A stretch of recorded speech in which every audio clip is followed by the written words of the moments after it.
Laidoje Auksarankiai matysite visos šildymo alternatyvos nuo saulės energijos iki akmeninių radiatorių. Nagrinėsime idealistinį scenarijų.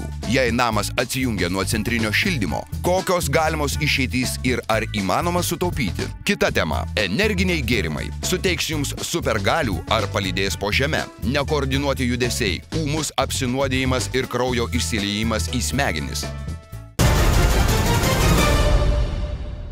Praėjusioje laidoje nustatėme, kad labai dažnai žmonės patys kalti dėl šilumos nuostolių savo butuose. Neūkiškumas, aplaidumas ir tingėjimas dažną klampina į šiluminių skolų liūną. Tačiau net paprastos ir nebrangios priemonės padeda sumažinti šilumos nuostolius namuose. Šiandien laidoje tęsime pigesnės šilumos paiešką. 3 kambarių būtas, tai kaipgi nemokėsi. O kiek sumokat? Tai čia žmona moka. Jinai buhalterė, aš tik tai šalkalis. Taigi man... Bet ar daug sumokat? Daug kokios sumos? Maždaug, jinai sakė, virš 700. Virš 700? Nu, su viskom, 3 kambarių. O jūsų butas namas, kokio senumo, kiek ten metų maždaug jam? 20 metų. 20 metų? O kažką esate darę namuose, kad sumažinti nuostolius kažkaip? Nežinau, tai... Čianai ten maniškės nekėjo, ten vaikščiojo į seniūniją, į meriją. Nu, atsiprašau, visą kartą. Įsivaizduokime, kad atsijungimas nuo miesto šildymo sistemos nėra problema. Kokios įmanomos alternatyvos daugiabučio namo energetiniam poreikiam patenkinti? Tarkim, apie kažkokias alternatyvas, gal šildymo neteko domėtis ar neteko girdėti? Domėtis šiek tiek, paviršutiniškai, o girdėti ne. Pastaruoju metu Lietuvoje vis galima išgirsti kalbant apie geoterminį šildymo būdą. Ekspertų pasiteiravome, kokios yra galimybės daugiabučio namo gyventojams šildytis geoterminiu būdu. Visi girdėjo, kad tai lyg tai yra gerai, tačiau kai susiduriam su tam tikrais paskaičiavimais, kiek reikėtų investuoti, kad turėti tą 3 kartus pigesnį šildymą negu termofikatas iš miesto šilumos tinklų, investicija dažna bendrija ir žmonės truputį gąsdina šiai dienai, kadangi nėra kol kas paramos, realios piniginės paramos iš valstybės, nors Lietuvos atsinaujinančios energetikos įstatyme yra šita galimybė. Miesto šilumos tinklai, sakykime, Vilniaus mieste kilovatvalandę parduoda apie 30 centų. Tai kai kuriuose miestuose, kurie pagrįsti vien dujiniu šildymu termofikato pagalba šildant butus, tai siekia jau ir 35 centus. Elektros kilovatvalandės kaina šiai dienai yra 45-50 centų. Reiškia, jeigu šildysite savo pastatą elektrą, tai šiluminė kilovatvalandė kainuos tiek pat. Tuo tarpu geoterminio šildymo šilumos siurblių sistema, teisingai instaliuota, techniškai tvarkinga, jums pagamina šiluminę kilovatvalandę, gamtos energijos pagalba, plus truputėlis elektros sukant kompresorinius įrenginius bei cirkuliacinius siurblius, tai kilovatvalandės kaina svyruoja 9-10 centų. Geoterminis šildymas individualiuose namuose senai nebėra naujiena, bet Vilniuje yra namų, kur tai diegiama daugiabučiuose namuose. Apsilankėme šiame daugiabučių namų kvartale ir paklausime rengėjų, kaip tai sekasi įgyvendinti. Mes pradžiai pabandėm, reiškia, saulės kolektorius kombinacijoje su dujiniu šildymu, kad turėtumėm kaip ir, reiškia, 2 energijos šaltinius. Vienas šaltinis, reiškia, kaip priedas yra saulės kolektoriai. Geotermą, sakysim, galėtum panaudoti kaip ir visus metus. O saulę gali naudoti, daugiau nuo kovo iki taip, lapkričio, spalio mėnesių, jau taip jau intensyviau. Mes juos vartojam karšto vandens pagrindė šildymui ir šiek tiek, kadangi yra pas mus grindinis šildymas, reiškia, naudojam žemė temperatūrinius parametrus, mes juos galim naudoti ir grindiniam šildymui. Šiuose kotedžuose šildymui yra naudojama žemės gelmių energija. Šildymo sistemą sudaro 7 giluminiai gręžiniai po 100 metrų, iš kurių šilumos siurblio pagalba į katilinę yra paduodama žemės energijos šiluma. Ir esant nepakankamam išgaunamam šilumos kiekiui, namai yra apšildomi dujinės katilinės pagalba. Tai yra du šildymo būdai. Palyginimui 2 kambarių būtas 50 kvadratų, jo šildymo sąskaita neturėtų viršyti 65 litų per mėnesį. Pradžioje žmonės taip vangiai reagavo, galbūt tai yra naujovė ir ne visi apie tai žinojo. Bet dabar turime klientų, kurie ateina būtent į Santariškių namus vien tik dėl to, žinodami, kad tai yra geoterminis šildymas namuose įrengtas. Vasarą, pavadinkim, karšto vandens kubo kaina kažkur apie 10 litų kažkur. Tai yra, skaitau, labai gera kaina. Geotermos kilovatvalandės kaina kažkur aišku, elektra keisis, viskas, bet, sakysim, šiai dienai tai 14-15 centų, tai tik tai, aišku, investicija, įrengimo investicija ir reikalinga įrengti tiek, kiek reikia. Čia jau reikia žiūrėti. Per daug įrenginėjant, savikaina labai brangsta. Tai reikia įrengti tiek, kiek jos reikia. Po reklamos tęsime šią temą.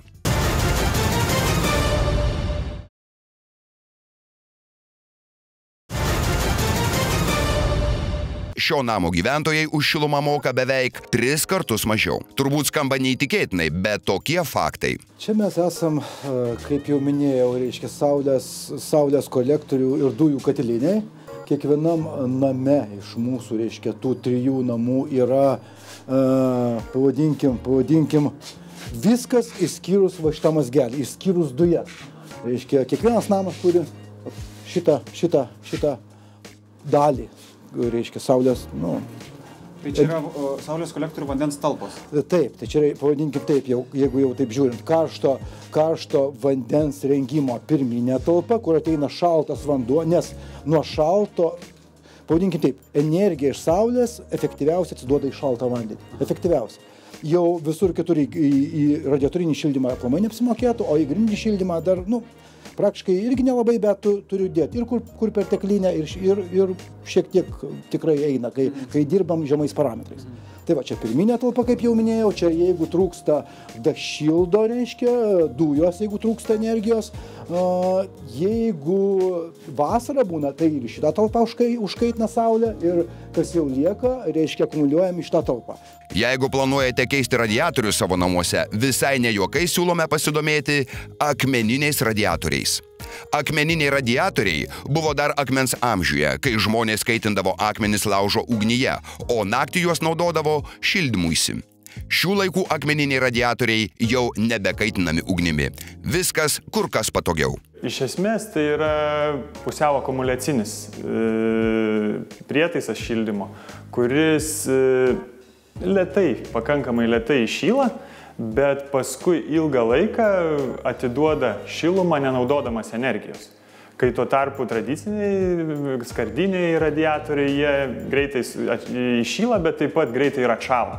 Natūralaus akmens radiatoriai veikia pusiau akumuliacinių principų ir pojūtis, fizinis pojūtis iš tikrųjų yra kaip nuo močiutės pečiaus, iš tikrųjų, kaip teko turbūt ne vienam prisiglausti prie kokliaus ir pajusti tą natūralią, sveiką, malonę šilumą. Sveika, malonė šiluma tai yra tai, kad šildomi patalpoje esantis objektai, žmonės, baldai, sienos ar kiti daiktai tiesiogiai. Visų pirma, jie sušyla, iš pasko šyla oras. Jau šiluma į orą atiduodama būtent tų patalpoje esančių kūnų paviršių. Šildant tokiu būdu patalpas, oras nesausinamas praktiškai, drėgmės lygis patalpoje išlieka normalus, pastovus. Tokiu būdu yra kur kas malonesnis, sveikesnis mikroklimatas, o be to dulkių cirkuliacija yra sumažinama iki minimumo ir taip sukuriamas klimatas, mikroklimatas patalpoje, kuris labai gerai veikia net alergiškus žmonės, kurie turi kvėpavimo, sakykime, takų sutrikimų. Visi turbūt žino gipso kartono plokštės, kurios naudojamas įprastose statybose. Čia matom šiek tiek kitokią plokštę, tai yra gipso plaušo plokštė, kurioje jau yra integruotas specialus anglies pluošto kabelis ir vieną ar daugiau tų plokščių sudėjus į patalpą galima turėti tiesiog kaip šildymo sistemą. Tai jas galima aptinkuoti, galima nudažyti, galima ant jų klijuoti plyteles ir tokiu būdu tiesiog šildymo sistema arba šildymo elementas pasislepia jūsų interjere. Dar viena šildymo alternatyva Lietuvoje – saulės kolektoriai. Juos galima pamatyti ant sodo namelių ir individualių namų stogų. Atrodytų, žiemą saulės Lietuvoje tikrai nėra tiek, kad užkaistų vanduo radiatoriuose, bet saulės kolektoriai labai populiarėja. Pirmą kartą aš tokį kolektorių, panašų kolektorių, tiksliau pasakius, pamačiau pas savo draugą Gargžduose, pas Rimą, dar tarybiniais laikais. O paskui, kai čia sode pasistačiau namelį, tai sugalvoju, kokio galo man ten vasarą šildyti vandenį, kai galima pasidaryti saulės kolektorių. Aišku, čia šitas saulės kolektorius jau yra antras, nes pirmasis buvo darytas prieš 7 metus, jis medis rėmas, buvo supuvo, tai dabar šiemet padariau metalinį. Įdėjau dar vieną pakeitimą, pastačiau tarpinį šilumokaitį. Reiškia, ir šitą visą sistemą užpyliau etilenglikoliu, kad žiemą neužšaltų ir nereiktų vargti su, kaip sako, surūdyjusiu vandeniu. Šildo jisai tol, kol šviečia saulė, realiai gegužės rugsėjo mėnesiai. Rugsėjo mėnesiais ir temperatūra, kai karštos dienos, vandens pakyla iki turbūt kokie 80-90 laipsnių. Taip, kad pilnai pakanka ir ūkio reikmėm, ir maudymuisi, ir visiems reikalam. Ir pas kaimynus yra pristatyta, ir pas mano tėvus bent 2 kolektoriai stovi, ir taip, kad yra statančių. Va išeinu greit į pensiją, tai aš nežinau, kaip tada išgyvensim. Pensija 900, o mokėti už butą reikės virš 1000. Čia tik lietuviai gali taip išgyventi. Nežinau, labai sunku ir liūdna. Ir liūdna kartu, kad nugyvenai tą gyvenimą Lietuvoje ir kad tik ant maisto, o toliau da gali ir ant to maisto neužtekti. Alternatyvų yra, bet visi pripažino, kad norint sutaupyti, tuo reikia rūpintis patiems. Lietuvos įstatymai ir įvairūs teisiniai aktai kelionės link pigesnio šildymo tikrai nepalengvina. Bet gyvi pavyzdžiai įrodo, kad pigi šiluma tunelio gale tikrai yra. Reikia tik judėti į priekį. Energiniai gėrimai. Ne toks senas žmonijos išradimas, nors jų sudedamosios dalys jau seniai naudojamos, norint stimuliuoti nervų sistemą. Energiniai gėrimai tapo tikrų išsigelbėjimų besiruošiantiems egzaminams studentams, nespėjusiems laiku atlikti darbų kontorų darbuotojams, fitneso treneriams, siekiantiems sportinių rekordų, pavargusiems vairuotojams ir naktinių klubų mėgėjams. Vienu žodžiu, tiems, kas pavargo, bet turi būti žvalūs ir kupini energijos. Nors rinkoje yra labai daug energinių gėrimų, bet visų jų sudėtis yra labai panaši. Pagrindinės energinių gėrimų sudedamosios dalys tai yra kofeinas ir taurinas įvairiais kiekiais. Kitos sudedamosios dalys tai yra gliukuronolaktonas, tai yra vitaminai, tai guaranos ekstraktas. Energiniuose gėrimuose yra ir cukraus, nes cukrus tai yra, kaip žinoma, labai greitas energijos šaltinis.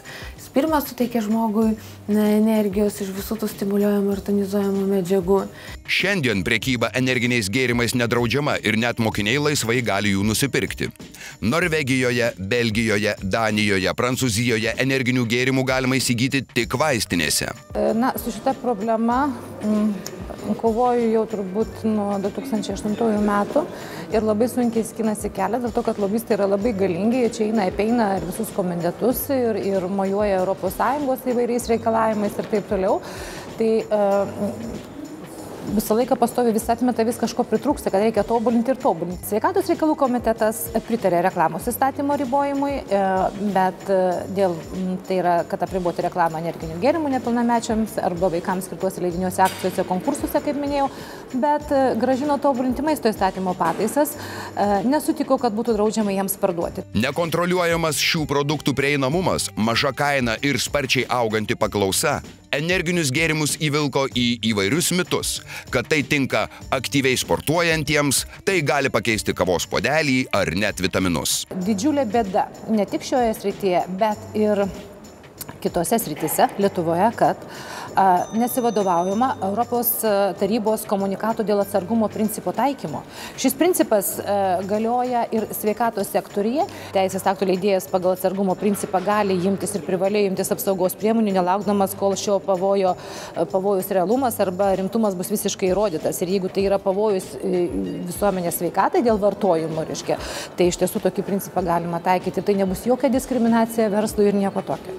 Tiesa ta, kad energinio gėrimo vartojimas ne tik, kad nepažadins jūsų viduje žvėries ir nesuteiks sparnų, bet gali sukelti rimtų sveikatos problemų. Tai jeigu būtų produktas visiškai saugus, tai nebūtų parašyta, kad nerekomenduojama nėščiosioms ir vaikams, ar ne? Ir jau parašyta tokiom smulkiom raidelėm, kad net lūpą reikia pasimti, kad perskaityti. Tai atsiprašau, tai kodėl tai yra rašoma? Jeigu yra didelis kiekis per tam tikrą laiką išgeriamas energinio gėrimo, tai viskas prasideda nuo panikos. Gali padidėti nerimas, gali atsirasti rankų ar, netgi ir kojų drebulys, gali sutrikti eisena. Po kiek laiko gali netgi atsirasti kažkokia tai dezorientacija, gal net ir haliucinacijos. Iš tikrųjų yra parašyta atvejai, kuomet išsilieja kraujas į smegenis nuo didelio kiekio ir yra mirčių netgi parašyta. Tai jeigu tai yra suaugęs žmogus, tai dar jis atsakingas, už save, ne? Bet, kaip žinote, mūsų šalyje ir daugelį kitų šalių, yra netgi leidžiama ir vaikams tos energinius gėrimus neribojamai tiek gerti, tiek pirkti juos. Bene dažniausiai energinius gėrimus renkasi studentai ar darboholikai. Mokslininkų atlikti tyrimai rodo, kad išgėrus energinio gėrimo praktiškai išnyksta galimybė sukoncentruoti savo dėmesį. Kaip iš tikrųjų veikia tas kofeinas? Kad su žmonėm, tai ten vienas ginčijasi, kitas ginčijasi ir panašiai, bet buvo padaryta su vorais. Prigirdyti buvo kofeino ir pažiūrėjo, kaip mezga jisai tą tinklą. Tai pavyzdžiui, buvo, čia yra normalus tinklas, ne gražus, čia yra, pavyzdžiui, žolės yra parūkęs voras. Jo, ir, ta prasme, kad tinklas, nelabai tenai struktūrinis, paskui čia yra raminamųjų grupės, toks jisai mezgė ir užmygo. Čia yra toks irgi labai ten jam atsipalaidavo, o kofeinas parodė, kad jokios struktūros nėra. Bėda ta, kad žmonės neskaito etikečių, o ir kofeino kiekis žinia parašytas smulkiomis raidelėmis. Tačiau nurodytas kofeino kiekis dar ne viskas. Savo vaikui kaip ir kavos neduodam gerti, galvojam, kad užaugs, tada galės kavą gerti, bet energiniai gėrimai yra tas pats kofeinas. Ir netgi užslėptų pavadinimų, jeigu yra energinis gėrimas su guarana, tai, parašyta, kad kofeino yra tam tikras miligramų kiekis, tuo tarpu ten guarana yra skliausteliuose ir nerašomas jo miligramų kiekis.